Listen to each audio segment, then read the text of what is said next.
Hey guys, MA Fish Guy here, doing a video on how to create your own either filtration system or the internal moving bed filter.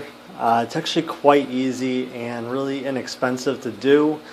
First I'm going to go through the prices of stuff. You've got the airline tubing. I just got this for 15 cents a foot, so that's dirt cheap. I'm going to use about 3 to 4 feet. So you got about 50 cents there. Regular Coke bottle. I believe this is a 1 liter. I didn't want anything too large or too small, so the 1 liter is perfect, and actually got that on sale for 75 cents and enjoyed the soda. Next is the Aqua Clear foam filter for the 5 to 20 gallon. And basically all you're going to do with this is just kind of cut a hole into it, and that's going to help kind of siphon out some of the debris so it doesn't clog up the filter. And then you've got the K1 media. This is actually probably the most expensive part of the filter, but I actually found these for it was $15 for 3 liters of it. So you definitely can't beat that. It's probably the cheapest price I could find. It is the true, regular K1 media, not the generic stuff, and real nice. And I'll be explaining in a different video on exactly what that does. But basically, just to sum it up, it helps house your beneficial bacteria to help your filter work.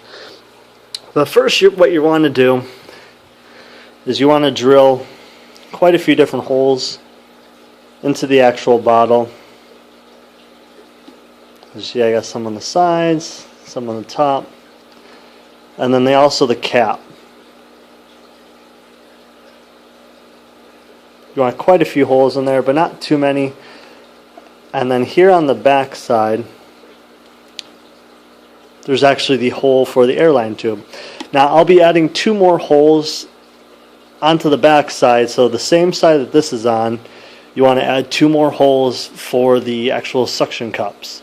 But I have 2 of those on order. Hopefully doing the video, once I get them, I'll publish the rest of this video.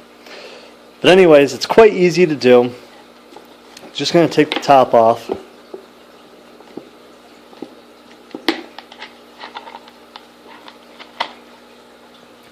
And you're going to add the K1 media. Okay, so I filled about halfway, maybe a little bit less. You don't want to overfill it because then it's actually not going to move like it should. But also what I forgot to go over is how to prep the bottle. You pretty much, what I did with mine is took the label off, took as much of the glue off as I could. There's no stickiness left to the glue anymore. It just slides right over your finger, but the residue is still there. I've washed it many a times in steaming hot water. I got most of it off, but the rest of it's not going to hurt the fish. And it'll be on the back side anyways, so you won't even see the glue, which is nice, and actually helps. If it is still sticky, you can actually stick it right to the side of the tank and kind of do it that way. But you want to try to get all the glue and residue off from the label. That way nothing seeps into your aquarium and hurts your fish at all. Like I said, about halfway. What you want to do then is put the cap back on. Make sure it's nice and tight, and pretty much pop that right into there. So what you have, it's almost like a sponge filter.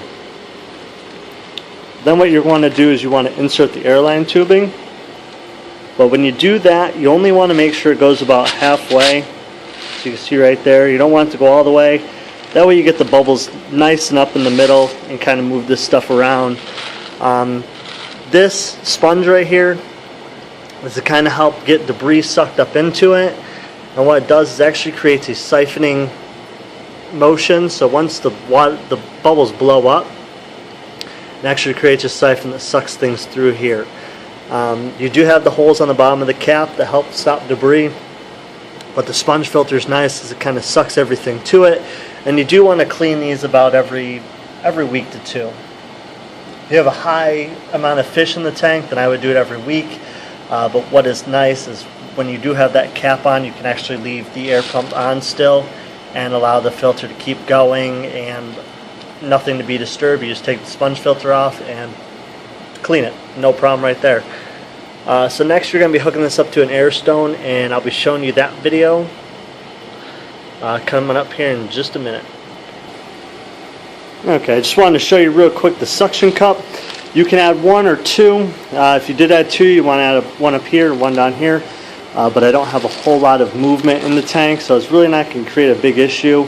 It's just enough to keep this on the ground or near the area that you put it in. That way it doesn't float up when the air bubbles start going. So next I'll hook it up and show you how it works in the aquarium. Okay, here's the filter right in the tank. Right now all the K1 media is not moving, but once it gets going it'll all be circulating real nice. Every couple of seconds a new chunk breaks off and starts rotating.